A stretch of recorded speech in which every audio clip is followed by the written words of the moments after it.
সারা বছর তুলসীতে জল দাও না, লজ্জা করে না তোমাদের? 25শে ডিসেম্বর ঝাউ গাছে চুরি লাইট দাও, বলে হ্যাপি ক্রিসমাস।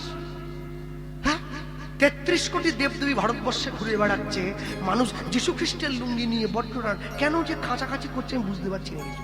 কি দরকার? জল দাও, তুলসীতে জল দেবে, ভক্তি সঞ্চয় হবে। ভারতবর্ষের মাটিতে এমন একটা গাছ, যে গাছ আমাদেরকে ভক্তি দান করে, কোথাও দেখাতে পারবে না।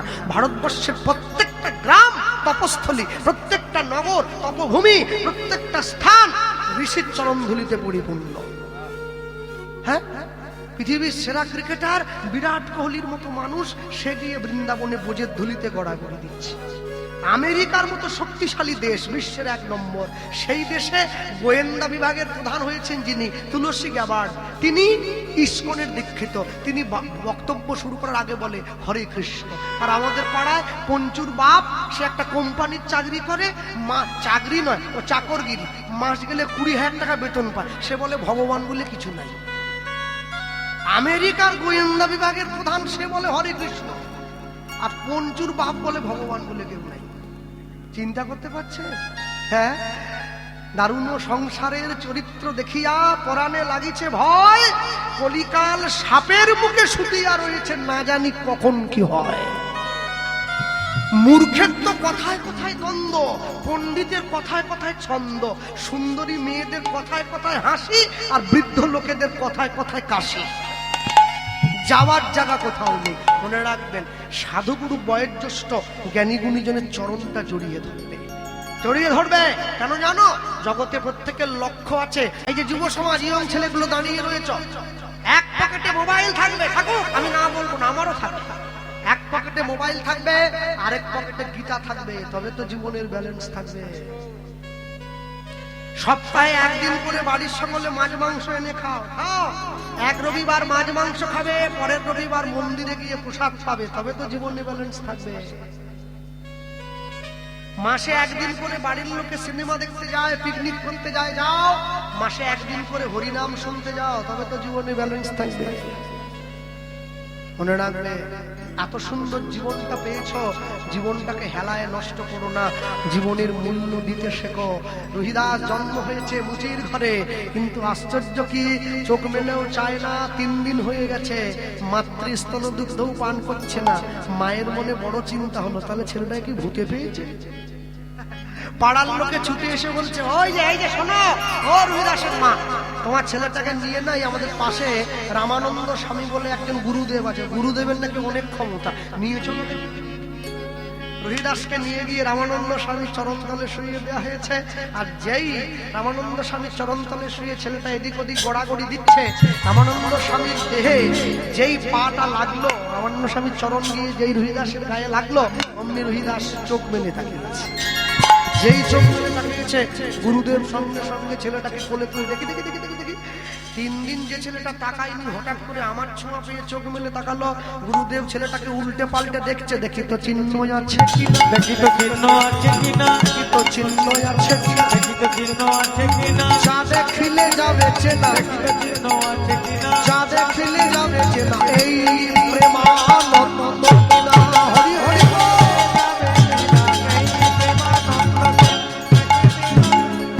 দেখি তো চিহ্ন আছে কিনা, দেখি তো চিহ্ন আছে কিনা, দেখি তো চিহ্ন আছে কিনা। যেই রহিদাসকে পাল্টে গুরুদেব দেখছে, পায়ের পিঠের উপরে সেই খড়মের চিহ্নটা আছে, আর সঙ্গে সঙ্গে বুকে জড়িয়ে ধরেছে। প্রেমানন্দ, তোর সঙ্গে সম্পর্কটা আমার অনেক পুরনো, তোর বাবা মা সেটা জানে না। হ্যাঁ, এ জীবন আমি তো জানি। আর যেই কানটা বাড়িয়ে দিয়েছে, কর্ণমূলে মন্ত্র দিয়ে দিয়েছে। হ্যাঁ, গুরু মন্ত্র দেন কানে, আর জগৎ গুরু মন্ত্র দেবে প্রাণে। প্রাণে মন্ত্র দিয়ে দিয়েছে, আর যেই প্রাণে মন্ত্র দিল, প্রেমানন্দ চোখ মেলে তাকিয়ে মায়ের স্তন দুগ্ধ পান করছে। আস্তে, যে বাড়ির ছেলে মেয়েদেরকে এখনো দীক্ষা দাওনি, আগে দিয়ে দাও। যার যাকে ভালো লাগে আগে দিয়ে দেবে। হ্যাঁ, লোকে বলে, আর বাবু এই বয়স থেকে দীক্ষা দিলে হবে নি, এখনই তো খাবে। খাক না, খাক, মাছের মাথা খাক, মুরগির মাথা খাক, ছাগলের মাথা খাক, মাথা খেতে খেতে গোটা সংসারের মাথা চিবি খাক, তবু দীক্ষা দিয়ে দিতে হবে, তবু দীক্ষা দিয়ে দিতে হবে। একবারে গুরুদেবের কাছে কান ধরে বসিয়ে দিয়ে দাও, কানে দিয়ে দাও। কেন জানো? এই জন্য বলছি দিয়ে দিতে, বীজটা পুঁতে দাও, মাটি যদি নরম থাকে ঠিক এক না একদিন গাছ হয়ে যাবে। তুমি দীক্ষাটা দিয়ে দাও। সময় অসময় বলে কিছু হয় না, এই আছি এই নেই, চলে যেতে হবে। তো রোহিদাস একটু একটু করে বড় হচ্ছে। আজকে রোহিদাসের বয়স হয়ে গেছে 15 বছর। গুরুদেব বলছে, রোহিদাস ভোরবেলা ঘুম থেকে উঠবে, ভগবানের নাম গাইবে, ভগবানকে সেবা দেবে। প্রাতঃকালে উঠে ভগবানের নাম গাইছে। হ্যাঁ, আস্তে। এই যে কীর্তন হচ্ছে, বাইরে মাইক দেওয়া আছে, আমাদের গ্রামেও কীর্তন হলে মাইক দেয়।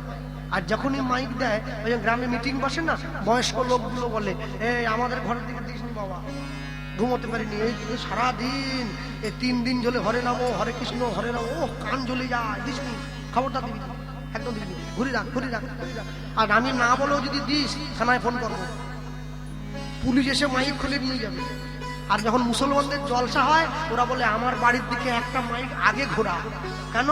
আল্লাহর কথা যেন কান পর্যন্ত চলে যায়, বাড়ির বাচ্চাগুলো যেন শুনতে পায়। এমনি এমনি উন্নতি হবে নাকি? এমনি এমনি উন্নতি হচ্ছে, এমনি হয় না, চিনিয়ে নিতে হয়। হ্যাঁ, সংখ্যায় কম হয়েও এগিয়ে যাচ্ছে। শোনো, কচ্ছপটা গুড়গুড় করে হাঁটে, হাঁটা থামায়নি, খরগোশটা ছুটে গিয়ে বসে পড়েছে। ওই যে বসে পড়েছে, বসেই গেছে, গন্তব্যে পৌঁছাতে আর পারেনি। কচ্ছপ কিন্তু হেঁটেই যাচ্ছে। মনে রাখবে, যদি ধর্মের বাতিটা জ্বালিয়ে রাখো না, তেল দিয়ে রাখো, দেখবে জ্বলতে থাকবে। তেল দেওয়া বন্ধ করে দাও, বাতির তেলটা ফুরিয়ে যাবে। কি আপনার বাড়িতে 2 দিন কীর্তন হলো, জাগ প্রদীপ জ্বলেনি, একটা লোককে জেগে বসে থাকতে হয়েছে প্রদীপের সামনে, বারবারে দিচ্ছে বারবারে দিচ্ছে। জাগ প্রদীপ মানে কি? জেগে থাকে যে, জাগিয়ে রাখে যে। জাগ প্রদীপটা মনে করায় আমি যেমন জেগে জ্বলে তোমার বাড়ির হরিনামটাকে জাগিয়ে রেখেছি, তুমি তেমনি জেগে জ্বলে ধর্মটাকে বাঁচিয়ে রাখবে। হ্যাঁ, রোহিদাস ভোরবেলা ঘুম থেকে উঠে ভগবানের নাম গাইছে, ঘুম থেকে উঠে আপন মনে গাইছে কি? জপনা মুখে মূরতি রাখ মুখে, জপনা মুখে মূরতি রাখ মুখে, আনন্দে গাহ অবিরাম অবিরাম অবিরাম। শ্যাম রাধা শ্যাম রাধা শ্যাম রাধা শ্যাম, শ্যাম রাধা শ্যাম রাধা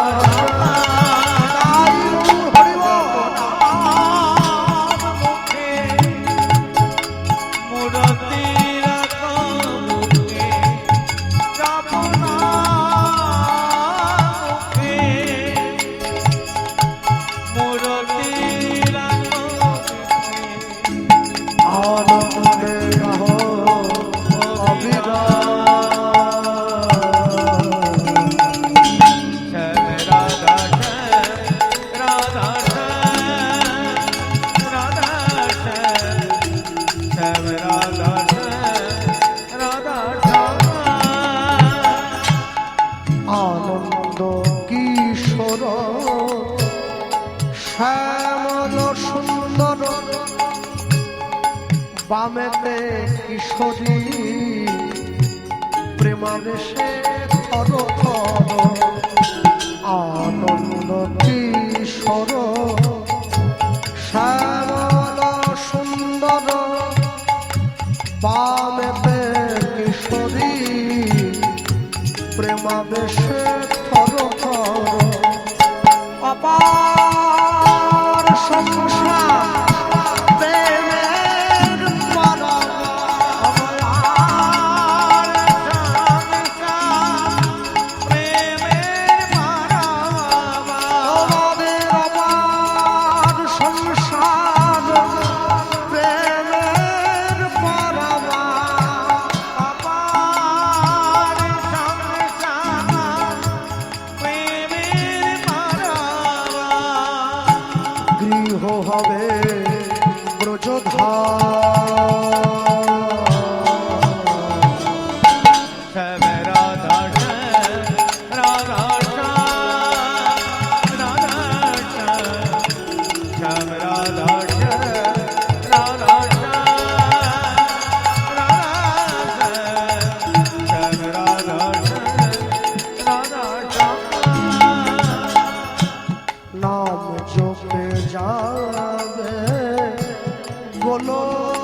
শোক তাপ হবে দূর শ্রী হরি নামে নাম জপে যাবে গোলক ধামে শোক তাপ হবে দূর শ্রী হরি নামে সাধন সিদ্ধি হবে পূর্ণ হবে মনস্কার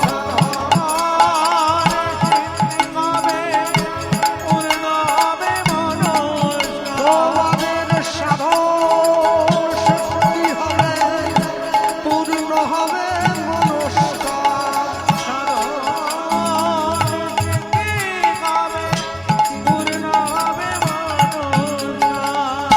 গৃহ হবে ব্রজধাম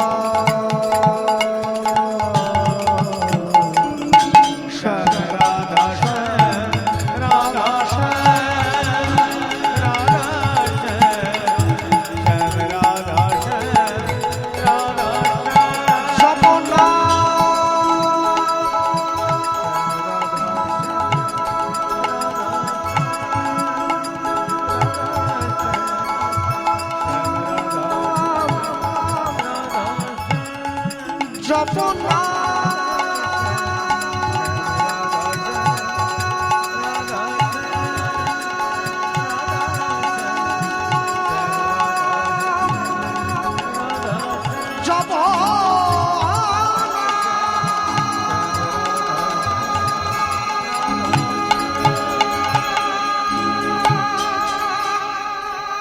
জপনা মুখে মূরতি রাখো বুকে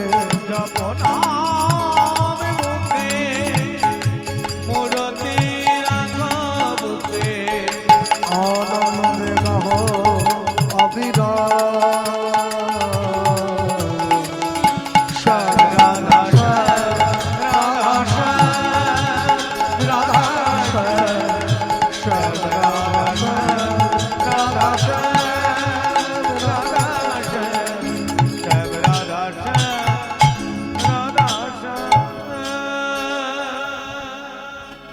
একটু একটু করে বড় হয়েছে রহিদাস, আজকে যৌবনে পা দিয়েছে। গুরুদেব রামানন্দ স্বামীর কাছে গিয়ে বলে উঠছে, গুরুদেব রহিদাসকে একটু বিয়ের জন্য রাজি করেন। গুরুদেব ডাক দিয়েছে, রহিদাস আমার কাছে এসো। রহিদাস গিয়ে গুরুদেবের আশ্রমে গিয়ে বসে। আর যখনই গুরুদেবের আশ্রমে গিয়ে বসেছে, গুরুদেব রহিদাসকে বিয়ের জন্য বলছে, গুরুদেব শুন গুরুদেব, আমি কিন্তু বিয়ে করবো না, আপনি আমাকে যাবো না। বোকা, বিয়ে না করলে হয়? শোন, মনে রাখিস, কৃষ্ণের সংসার করবি, ছাড়িও না চা। পাকে থাকবি, গায়ে যেন পাক না লাগে। একাল মাছ পাকে থাকে, তার গায়ে পাক লাগে না। সংসারে থাকবি, গায়ে যেন সংসারটা না লাগে। ঠিক সময়ে সে তোকে তার চরণ তলে ডেকে দেবে। আর যেই গুরুদেব বুঝিয়ে দিয়েছে, হরিদাস গুরুদেবের কথা মতো বিয়ের জন্য রাজি হলো। শুভ দিনে শুভক্ষণে হরিদাসের জন্য পাত্রী দেখে ঘরে পাত্রী আনা হয়েছে। বিয়ে করে বৌমা আনা হলো। আর এই যে বিয়ে করে বৌমা আনা হয়েছে, হরিদাসের স্ত্রীর নাম হচ্ছে সুশীলা দেবী, সুন্দর দেখতে। আর ঘরে এনেছে, একদিন দুদিন 3 দিন 4 দিন করে সংসার করছে। হরিদাস গিয়ে গুরুদেবের কাছে বলছে, গুরুদেব আপনি তো আমাকে সংসার করতে বললেন, কিন্তু আমি তো রোজগারি করে বেকার ছেলে, কি করে সংসার চালাবো? গুরুদেব বলছে, শোনো রহিদাস, একটা বুদ্ধি শিখিয়ে দেই তোমার। কি করবে? তুমি তো জুতো তৈরি করো, না কি করবে জানো? প্রতিদিন তুমি 2 জোড়া করে জুতো বানাও। এক জোড়া দান করবে, আরেক জোড়া বিক্রি করবে, তা দিয়ে সংসার চলবে। 1 দিন 2 দিন 3 দিন 4 দিন করে সংসারটা সুন্দর চলে যাচ্ছে। আস্তে যারা বসে আছেন এখানে, কেউ বলতে পারেন গোপাল কৃষ্ণ আমি সংসার করছি? কেউ করে। যদি কেউ বলে আমি সংসার করছি, তাহলে একটা কথা আমাকে বলুন, সংসার যদি করেন বলে মনে করেন, তাহলে আপনি চলে যাওয়ার পরে কি সংসার থেমে থাকবে? তা নয়, সংসারটার নিয়মে চলবে। আপনাকে সংসারে পাঠানো হয়েছে, কাল রূপে সংসারেতে পক্ষ বাসা করে, ফল রূপে পুত্র কন্যা ডাল ভাঙি করে। হ্যাঁ, মনে রাখবেন, কেউ আমরা সংসার করিনি, আমাকে সংসারে পাঠানো হয়েছে। কিন্তু আশ্চর্য কি, আস্তে যে মায়েরা বাড়ি যাচ্ছে, তারা বাড়ি যাবেই। কেন যাচ্ছে বলো তো? তারা জানে আমাদের 8 টাকার দরকার নেই, আমাদের ব্যাংক অ্যাকাউন্ট ভর্তি হয়ে গেছে। যা হরিনাম জীবনে জমা করেছি এবার না শুনলেও চলবে, এটা ভাঙিয়েই বাকি জীবনটা চলে যাবে। চল বাড়ি চল, শুয়ে পড়ি। সামনের প্রসঙ্গ আবার কীর্তন করাবে, আবার আসবো, আবার শুনবো, আবার জমা করবো। পোস্ট অফিসের টাকা আর কি, 15 বছরে ডবল। বাঁচবো কিনা ঠিক নাই, 15 বছর টাকা জমা দিয়ে যাচ্ছে। মনে রাখবে, নিয়ে গিয়ে জমা করতে থাকো, ওষুধ খেতে থাকো, কাজ ঠিক হবে। আশ্চর্য কি জানো? হ্যাঁ, এই আশ্চর্যের বিষয় হলো নিয়ে গিয়ে যখন সামনে দাঁড়িয়ে আসতে, নিয়ে গিয়ে যখন সামনে দাঁড়ালো এই সংসারের কথা, তবে কি সংসারে আমরা কেউ আসিনি, আমাদেরকে জোর করে সংসারে পাঠিয়ে দেওয়া হয়েছে, তার নিয়মে সংসার করছি। মানুষকে সম্মান দিলে সেই সম্মান ঈশ্বরে মেলে, সর্বশাস্ত্রে তাহার প্রমাণ পাই। কবিচণ্ডী দাস যিনি উচ্চকণ্ঠে বলেছেন, তিনি সবার উপরে মানুষ সত্য, দেখো তাহার উপরে নাই। আজ থেকে 539 বৎসর পূর্বে কলিকালের মাটিতে শ্রীকৃষ্ণ চৈতন্য মহাপ্রভুর শুভ আবির্ভাব। মানুষের দরজায়, মানুষের সাজে, মানুষের বেশে ভগবান গিয়ে দাঁড়িয়েছেন। জীব নিত্য কৃষ্ণ দাস ইহা ভুলি গেল, মায়া পিশাচি জীবের গলেতে বান্ধিল। কৃষ্ণ নাম কর জীব, আর সব মিছে, পালাইবার পথ নাই, দেখো জম আছে পিছে। হরিনাম কৃষ্ণ নাম মোদের পারেরও সম্বল, অন্য কোনো নাম ইথে দিতে ধরে নাহি বল। চৈতন্য চরিতামৃতকার এক কৃষ্ণদাস কবিরাজ গোস্বামী পাদ একখানি খুব সুন্দর কলম দিয়েছেন। তিনি লিখতে গিয়ে শুরুতেই লিখলেন, কৃষ্ণ কহে আমা ভজে মাগে বিষয় সুখ, অমৃত ছাড়ি বিষ চাহে এত বড় মুখ। আমি বিজ্ঞ সেই মূর্খে বিষয় কেন দিব, সচরণামৃত দিয়া তারে বিষয় ভুলাইব। কৃষ্ণ কহে আমা ভজে মাগে বিষয় সুখ। আমি ভগবানকে ভালোবাসি, ভগবানকে শ্রদ্ধা করি, ভগবানের নাম গাই, ভগবানের ভক্ত যারা হয়েছে ভগবানকে ভালোবাসে, সেবা অর্চনা করে। তাহলে ভগবানকে ভালোবাসি, আবার ভগবানের কাছে বিষয়ও চাই। কৃষ্ণ কহে আমা ভজে মাগে বিষয় সুখ। তাহলে যে ভগবানকে ভালোবাসবে প্রকৃত অর্থে সে ভগবানের কাছে বিষয় চায় না।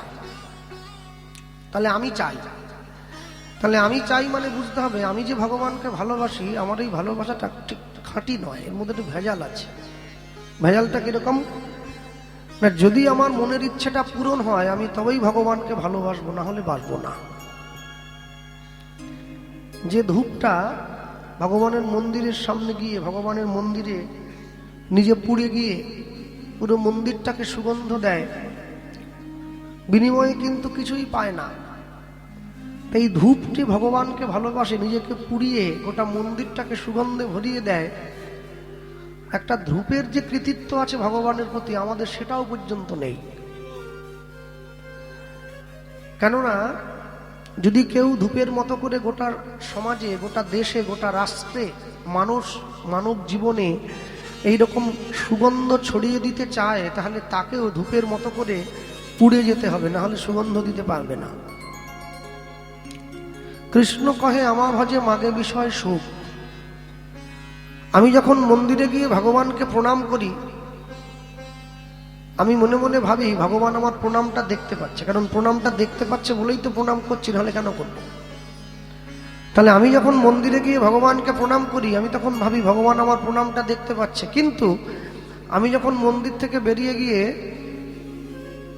লোকের ভালো জুতোটা চুরি করে নিয়ে পালিয়ে যাই, তখন আমি এটা ভুলে যাই যে ভগবান আমার জুতো চুরি করাটাও দেখতে পাচ্ছে। কারণ প্রণামটা যদি দেখতে পায় তাহলে ওটাও দেখতে পেল। আমাকে দুটোরই ফল নিতে হবে, প্রণামটার আবার জুতো চুরিটার।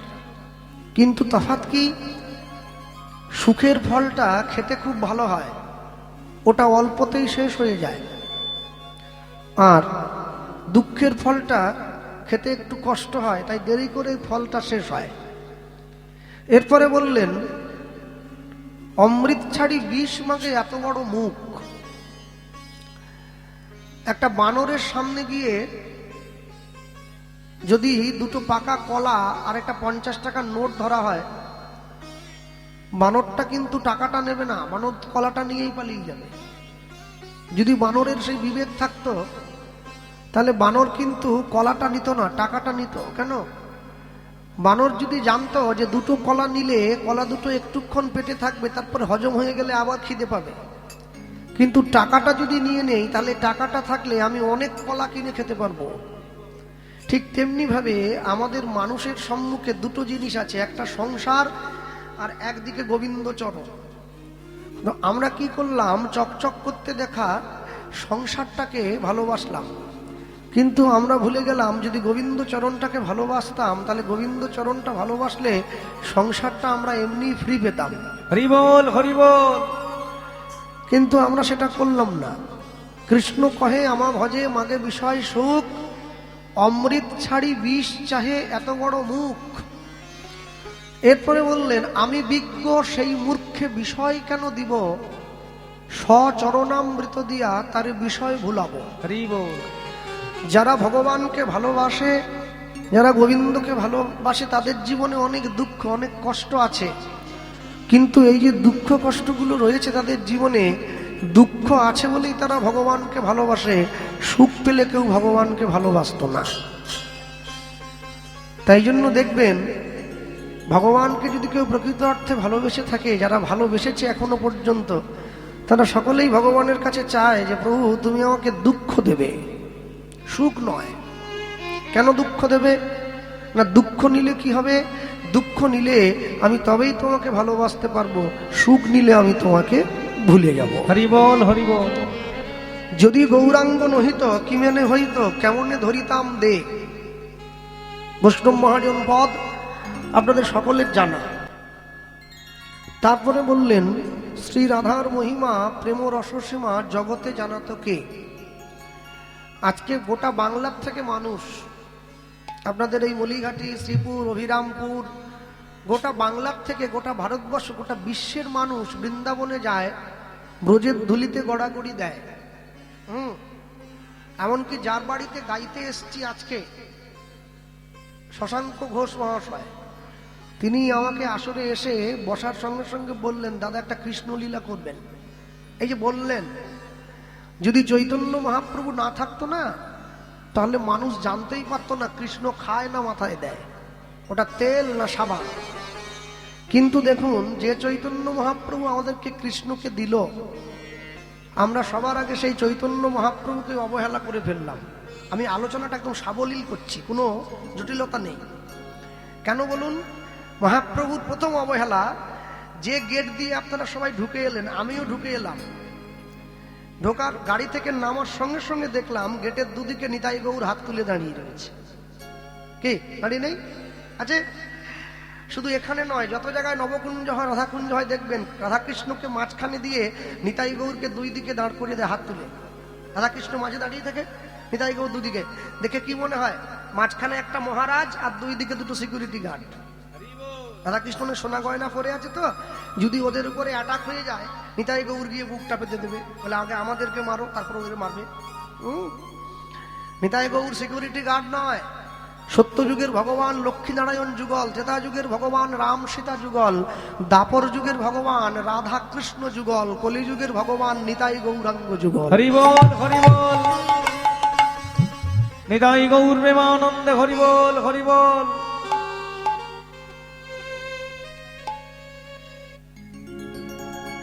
তাই নিতাই গৌরকে যদি সম্মান দিতেই হয় তাহলে রাধাকৃষ্ণকে একটা আসনে বসিয়ে নিতাই গৌরকে পাশে আরেকটা আসন পেতে বসাতে হবে, তবে যোগ্য সম্মান দেওয়া হবে। কেন? যারা বৃন্দাবনে গিয়েছেন তারা জানেন, আমরা মাসেখানেক আগেও ব্রজে ছিলাম, যারা বৃন্দাবনে গিয়েছেন তারা জানেন, বৃন্দাবনে গেলে প্রত্যেকটা কথা শুরুতে বলতে হয় রাধে রাধে। কারণ ওখানে যদি আপনি ওটা না বলেন তাহলে আপনি সম্মান পাবেন না। যদি কেউ অযোধ্যায় যায়, তাকে প্রত্যেকটা কথা শুরুতে বলতে হয় জয় শ্রীরাম, অযোধ্যায় রাম রাজত্ব, ওখানে না বললে আপনি সম্মান পাবেন না। কিন্তু যদি পশ্চিমবাংলায় থেকে কেউ সারা জীবনেও একবার জয় গৌর জয় নিতাই না বলে, তার কিচ্ছু যায় আসে না, সে আনন্দে জীবন কাটিয়ে দিতে পারে। তাহলে এখানেই বুঝতে হবে আমরা নিতাই গৌরকে শুধুমাত্র আমাদের ঘরের সিংহাসনের রাজা করেছি, আমাদের মনের সিংহাসনের রাজা করতে পারি নাই। তা যদি পারতাম তাহলে জীবনের প্রত্যেকটা কথায়, জীবনের শুরু থেকে শেষ পর্যন্ত আমরা নিতাই গৌরকে নিজেদের জীবনে চলার পথের পাথেয় বলে ধরে রাখতে পারতাম। যদি গৌরাঙ্গ নহিত কিমেনে হইত কেমনে ধরিতাম দে। নিতাই গৌর প্রেমানন্দে হরিবল হরিবল হরিবল। এরপরে বললেন শ্রী রাধার মহিমা প্রেম রসসীমা জগতে জানাতো কে।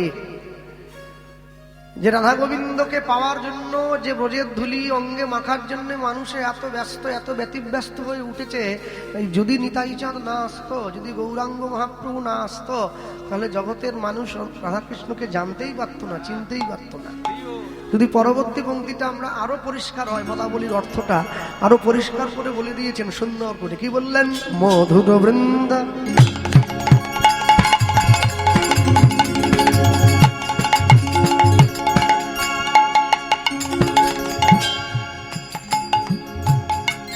মধু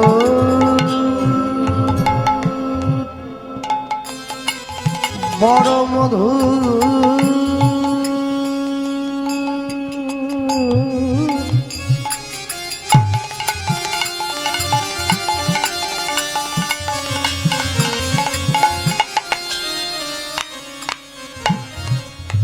মধুর বৃন্দা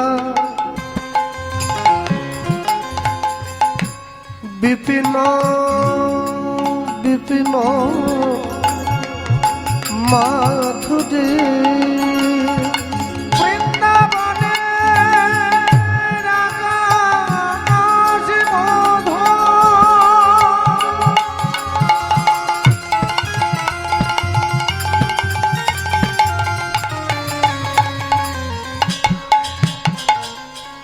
বৃন্দাবনে বাতাসি মধু বৃন্দাবনে গুলমলতা মধু সেই মধুর বৃন্দাবন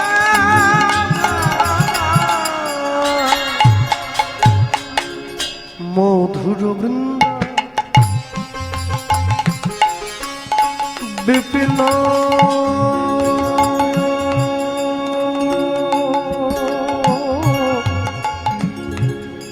বিপিন মাধুরী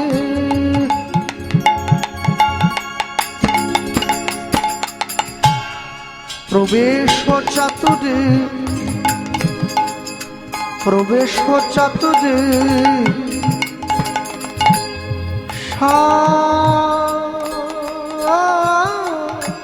ওই না মধুর বিপিন ওই না বিপিন মাধুরী প্রবেশ চাতুরী প্রবেশ চাতুরী প্রবেশ চাতুরী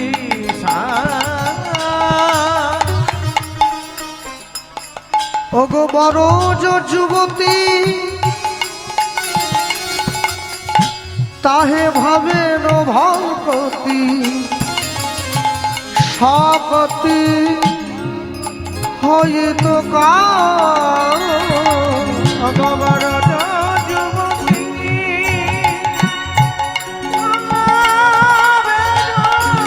ভক্তি সকতি হইত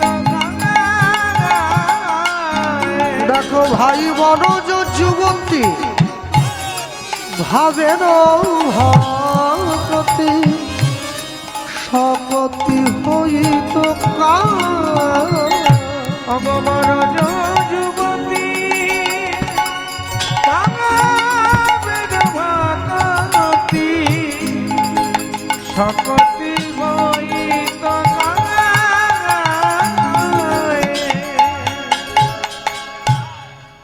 মধুর বৃন্দা বিপিন মাধুরী প্রবেশ চাতুরী সার বরজ যুবতী ভাবের ভকতি শকতি হইত কার। যারা নিত্য নিত্য বাড়িতে গোবিন্দ সেবা দেন, গৌরাঙ্গ মহাপ্রভুর সেবা দেন, যাদের বাড়িতে নিত্য ভগবানের ভোগ হয়, তারা সকলে জানেন যখন দুপুরবেলা ভগবানের মন্দিরে ভোগের থালাটা ঢুকিয়ে দেন আপনারা, ভগবানের মন্দিরে ভোগের থালাটা ঢুকিয়ে দিয়ে মন্দিরের দরজাটা বাইরে থেকে বন্ধ করে দেন।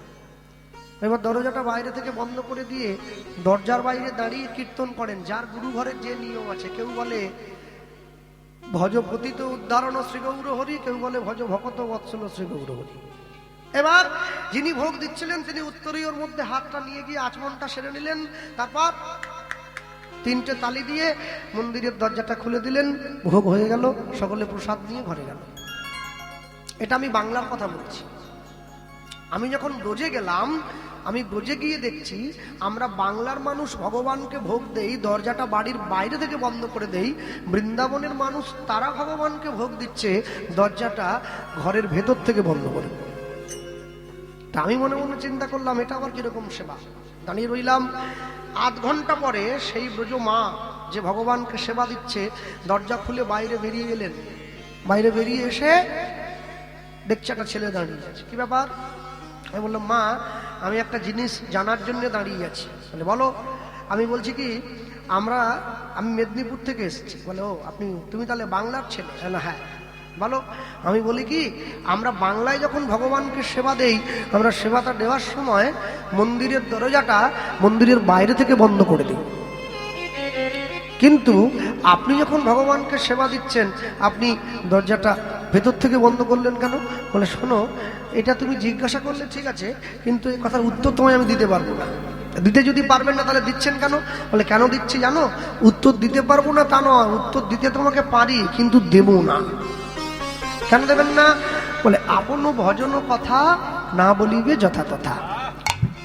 হ্যাঁ, যাইবে দক্ষিণে বলিবে পশ্চিমে, দাঁড়ায়ে উত্তর মুখে, গোপনের প্রেম গোপনে রাখিবে, থাকিবে পরম সুখে। এ কথা দ্বিজ চণ্ডীদাস ঠাকুরের শ্রীমুখে।